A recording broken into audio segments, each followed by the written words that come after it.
The Bible is full of images expressing themes that run right through the whole narrative. We need to examine each of these images closely. We need to see how they all connect us to the larger story. We need to read the images.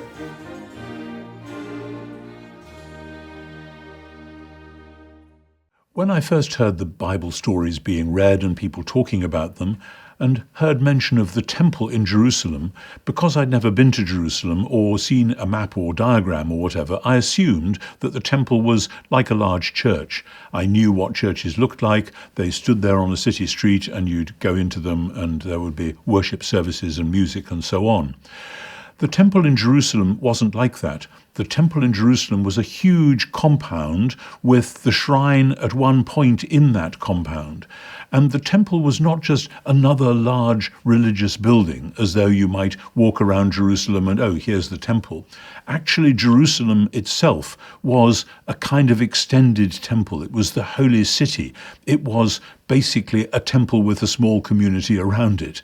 And that's how temples in the ancient world worked. This was the whole point, that you would want to worship your God, whichever God that might be. And obviously for the Israelites, it's the Creator God, the God of Abraham, Yahweh.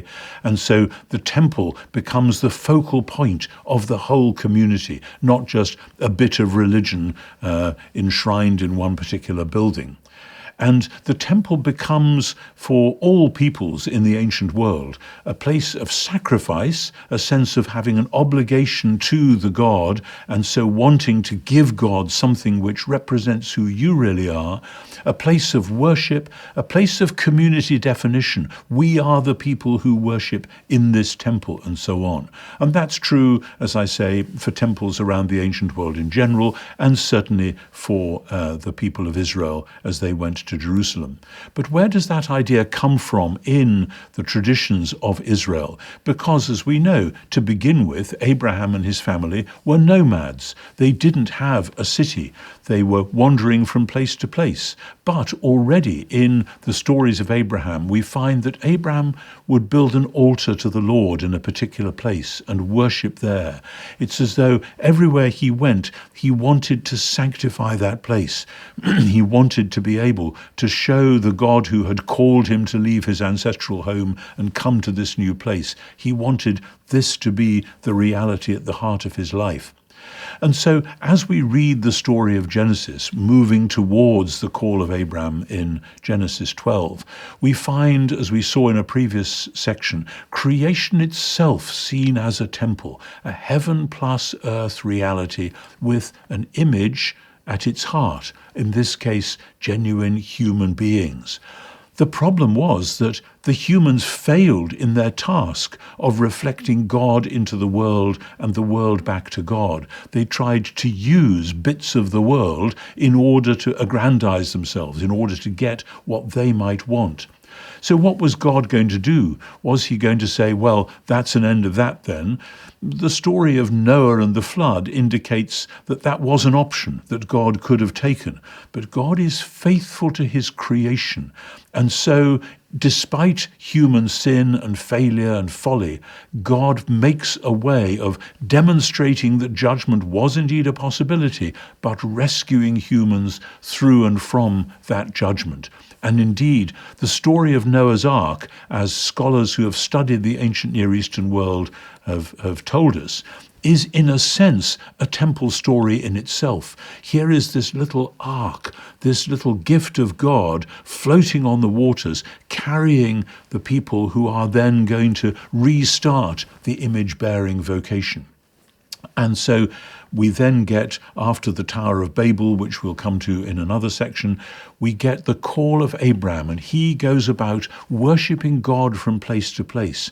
We get Isaac, his son. We get Jacob, Isaac's son. And then, astonishingly, when Jacob is running away from his brother Esau, having cheated him out of his birthright, suddenly there is another temple image, Jacob's ladder, joining heaven and earth, with angels going up and down on it. And in Jacob's dream, as he sees this ladder, God is making promises to him about the fact that he's going to come back to this land and worship him, the true God, in this place. And so these temple images point forwards, and anyone reading Genesis without knowing where the story was going might be puzzled by this. But it looks as though from the beginning, the call of Abraham, Isaac, and Jacob was the call to be people in whose midst God would come to dwell. How on earth was that going to be possible? Granted that they were a deeply dysfunctional family, as we see throughout Genesis, and indeed in various ways out beyond that. Well, God allowed them to be enslaved in Egypt, and then he rescued them. They needed to know that they were the people who were rescued by God. And then God took them to Mount Sinai and gave them the law, because they needed to be shaped and prepared. And the climax of the book of Exodus really reflects right back to the beginning of Genesis 1, because the climax of the book of Exodus is the construction of the tabernacle, which is a small working model of the new creation which God is going to make. The decoration of the tabernacle speaks of creation, and the function of the tabernacle is that there Israel is going to be gathered to worship God and strengthened to be his people in all sorts of ways. Of course, that too is shot through with mistakes and folly as Israel goes its own way. But the truth is that God himself comes to live in the midst of his people in the tabernacle. And that is the primary biblical narrative, not about how we humans could get up to God, but about how the true God comes to dwell with us. It's fascinating as the story goes on, because the people enter the promised land. God enables them to do that. God is with them. And the shrine, which is the tabernacle still as a portable tent, the shrine goes with them. And they have in the shrine, they have the Ark of the Covenant, the box containing the Ten Commandments and the other bits and pieces which symbolize God's agreement with his people. And early on in the book we call 1 Samuel, there's a terrible moment when they have forgotten completely who they're supposed to be as God's people, and the Philistines are attacking them. So somebody has the bright idea, let's get the Ark of the Covenant and take that down to battle, and then we'll win because our God will see us through. Well, you can't use God's living presence in that way. It's just an abuse. And so they lose the battle and the Philistines capture the Ark. But fascinatingly, in terms of how God's presence works, even when that has been abused and misunderstood and treated just as a kind of cheap trick, it still carries power. And the Philistine gods and then the Philistine people have to bow before it. And eventually they send the Ark back. And the Ark arrives back eventually. And David then, when he becomes king, decides he wants to build a house, a fixed temple for the Ark of God, a place that will replicate what was true of the tabernacle in the wilderness, only now be as a permanent location, which is both a good and a bad thing, as we see, because trying to keep God in one place is never entirely a good idea. But so David plans the temple, Solomon builds it. That's part of the ideology of the Israelite temple, is that it's the king who is the temple builder.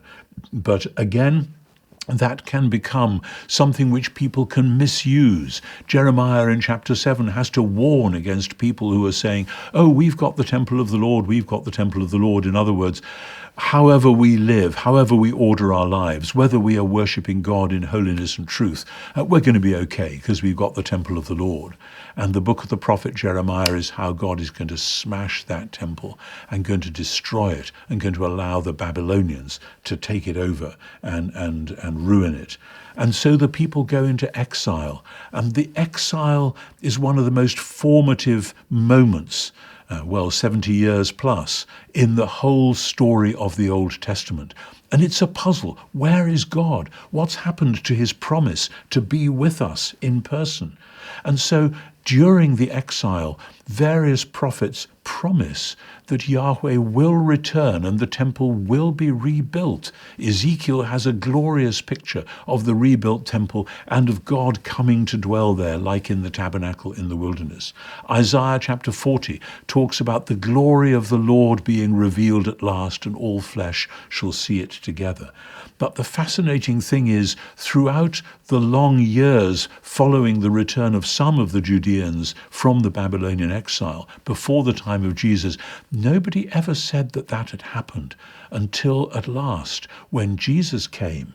Jesus did things, said things, lived in a certain way, taught certain truths, which led the eye up to the fact that he was the temple in person. He was, as Matthew says, the Emmanuel, God with us. So when he arrives in Jerusalem, the place simply isn't big enough for him and the temple together, and he denounces it because of the failure of the Judean people yet one more time to reflect the true God into the world.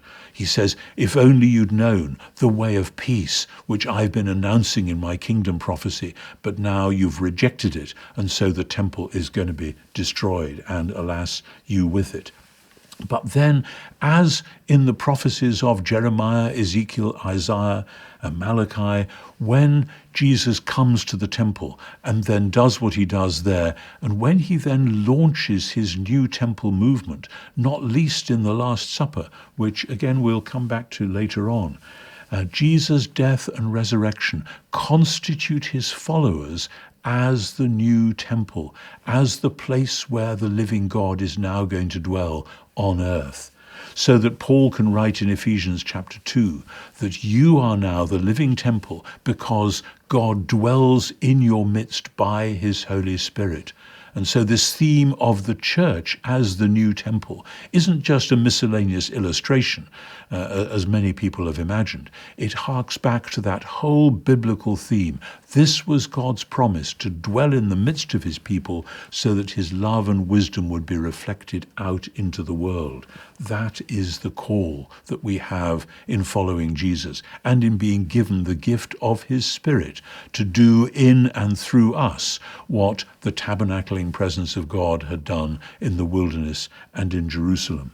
Now, of course, at the end of the book of Revelation, there is no temple in the new creation, the new heavens and the new earth, because God himself is there, and the Lamb, that is Jesus, is there, so that everything that the temple was in terms of a forward-looking signpost is now at last fulfilled.